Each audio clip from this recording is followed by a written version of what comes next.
मकान अधूरा बना हुआ पड़ा है, पूरा बन नहीं पा रहा है। शुक्रवार के दिन भगवान महादेव का अभिषेक उस प्लॉट में या अधूरे मकान में मत्स्य पुराण में वर्णन है। शुक्रवार को किसी विद्वान ब्राह्मण के द्वारा उसमें महारुद्राभिषेक करा दीजिए, भूमि का दोष समाप्त हो जाएगा, वो मकान बन जाएगा। एक बात और निवेदन करूंगा आगे बढ़ते हुए, जब तक मकान में खिड़की और किवाड़ न लग जाएं तब तक नए मकान में रहिए मत। खिड़की और उसमें जब तक किवाड़ न लग जाएं तब तक मत रहिए, और जब तक दीवाल के ऊपर कलई न पुत जाए, पुरानी भाषा में तो उसको कलई, राम रज, ये सब चीजें बोलते हैं। आज उसको डिस्टेम्बर मान लो, पेंट मान लो, उसको कम से कम उसके ऊपर एक बार तो उसकी लिपाई पुताई हो जाए।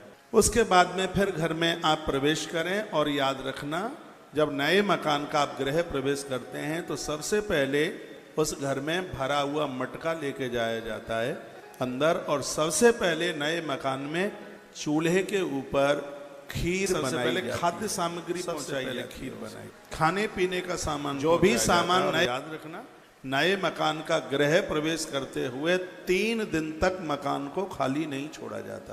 ये मत्स्य पुराण में वर्णन है। 3 रात्रि वहां रात्रि को रुकना ही पड़ेगा, रात्रि को ठहरना पड़ेगा।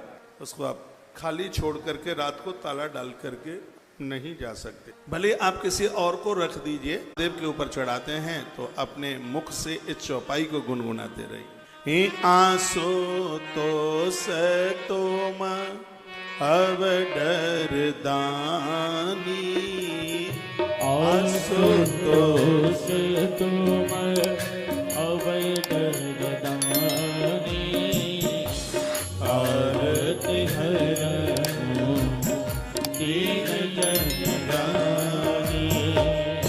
आंसू तो तुम अब डर दानी, आरत हरनु दीन जनानी। आंसू तो तुम अब डर दानी, आरत हरनु दीन जनानी।